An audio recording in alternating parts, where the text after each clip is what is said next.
राजा राम मोहन राय क्या शिक्षाएँ देते हैं, उनसे आप अभी आपने पढ़ा भी नहीं है उनको, लेकिन आप ये सोच पाए कि हाँ, ये प्रोग्रेसिव है। इस समय के साथ में पर्दा प्रथा शुरू हुई थी हमारी, अच्छा उस समय पे उसकी ज़रूरत थी, अभी ज़रूरत नहीं है, ठीक है? या आपका सती प्रथा शुरू हुई थी, जैसे भी शुरू हुई, उसकी ज़रूरत नहीं है। विधवाओं की स्थिति खराब थी, जैसी थी पहले थी, अभी आपका यहाँ पर भी वही चीज़ है।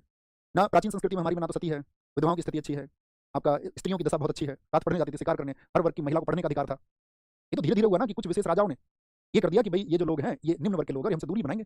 समय के साथ में किया गया ये, लेकिन कहीं भी वेदों में उसका प्रमाण नहीं मिलता है। वो भी सही बात है, लेकिन आधुनिक पाश्चात्य को ना नकारा जाए। यानी कि अगर दुनिया में कुछ अच्छा है, जैसे कि मान के चलो किसी एक फील्ड में, साइंस के फील्ड में कुछ अच्छा कर रहा है वेस्ट, तो उस विज्ञान के ज़रिए हमको उसको अपना लेना चाहिए। मैं किताब पढ़ रहा था, द आर्ट ऑफ वार। आप भी सुनना कभी आपके पास समय हो ना, द आर्ट ऑफ वार। इसका ऑडियो बुक आपको मिल जाएगा यूट्यूब वगैरह पे। जब आपके पास 1 घंटे का समय हो कभी सप्ताह 10 दिन में, तो आप इसको अपने होमवर्क में डाल लो, कि आप एक दिन जानेंगे। तो ये जर्नल की कहानी है, चाइना में एक जर्नल था सुंजू, सुंजू। असल में हम सब लोगों का जो विचार है ना, वो स्थायी नहीं है। कैसे स्थायी नहीं है? आप एक बात बताएँ कि देखो इस किताब के बारे में बताता हूँ पहले आपको, द आर्ट ऑफ वार, सुंजू, एक जर्नल की कहानी है। ये किताब जब लिखी गई है, जब हमारे देश में बौद्ध धर्म पनपा है। आप समझ रहे हैं? बौद्ध धर्म का सिद्धांत क्या है? आप जितने भी विद्वान लोग हैं वो समझ गए होंगे मैं क्या कहना चाह रहा हूँ। तो बौद्ध धर्म की शिक्षा क्या? अहिंसा की शिक्षा है। यानी हमारे देश में उदय हो रहा है किसका? अहिंसा की तरफ जाने का। और चाइना उस समय पे द आर्ट ऑफ वार, युद्ध कैसे लड़ा जाएगा?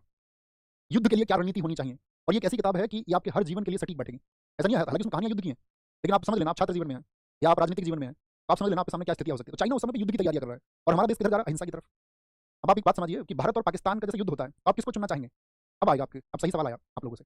किसको चुनेंगे आप? वॉर या अहिंसा? वॉर को चुनना चाहेंगे या अहिंसा को चुनेंगे? हाँ, अब आई ना बात, वॉर। व्हाई? आप लोग तो गांधी जी के समर्थक हैं। गांधी जी ने आपको अहिंसा का सिद्धांत सिखाया है। इसका मतलब है जब आप वॉर को चुन रहे हैं तो आप गांधी जी के सिद्धांतों पर सवाल उठा रहे हैं। व्हाई? सर अहिंसा से सब कुछ जीता जा सकता है, तो समझे कुछ? तो भारत जिस समय पर अहिंसा की तरफ जा रहा है, चाइना उस समय पे वॉर की तरफ जा रहा है। वो वॉर टैक्टिक्स पे बात कर रहे हैं। आज उनका आर-एन-डी अमेरिका के बराबर है। आर-एन-डी पर। हमारे देश में कहाँ खर्चा हो रहा है? आर-एन-डी पर, हम 10वें हिस्से पे भी नहीं। 10वें हिस्से पर भी। हर एक सरकार की बात मैं कर रहा हूँ, हर एक सरकार। द आर्ट ऑफ वॉर को आप एक बार पढ़ना, तो उसमें बताया गया है आपका।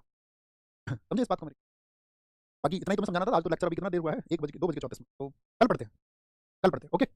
पर आप तो हमको फँसा रहे हैं। नहीं, फँसा नहीं रहा हूँ मैं फँसा नहीं रहा हूँ। मैं आपका विज़न क्लियर करना चाहता हूँ कि आप पॉलिटिकल पार्टीज़ के कितने शिकार रहे हैं या आपको इस देश में कितने सिद्धांतों का शिकार बनाया गया।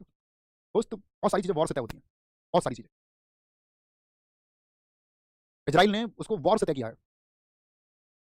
भारत को भी उसको वॉर से ही तय करना होगा, लेकिन उसके लिए हमको अपना आर-एन-डी बढ़ाना पड़ेगा।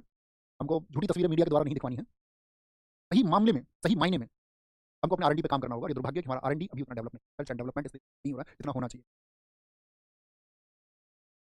चाइना आज दुनिया में टेक वॉर में, एआई वॉर में अमेरिका को चैलेंज कर रहा है। वो हमारे जैसा ही देश था दोस्त। अगर वो चैलेंज कर रहा है तो हम उम्मीद करेंगे कि हमारा देश भी उस फील्ड में जहाँ कहीं हम खड़े नहीं होते। जब अमेरिका अपना चैट जीपीटी बनाता है, तो भारत के बहुत सारे लोग एआई के फील्ड में सिर्फ इतना बड़ा हार मान लेते हैं कि इससे बेहतर कुछ हो नहीं सकता। चाइना डीप सीक बनाता है, 10 गुना सस्ता, कमर्शियल यूजेस पे सस्ता। वो हमको खड़ा होना पड़ेगा। और अभी तो क्योंकि हम बस सरकारों से उम्मीद कर सकते हैं, आप भी एक छात्र की तरह सरकारों से उम्मीद कर सकते हैं कि देश सशक्त बनना चाहिए, जबरदस्त बन। हमें लगता है उसमें ऐसा नहीं कि बहुत ज़्यादा जोशीली भावनाओं से हमें बोल दें कि देश जबरदस्त बन जाएगा और वो बन जाएगा, ऐसा नहीं है। ओके, तो मिलते हैं कल, क्वेश्चन भी हम कल करेंगे। आज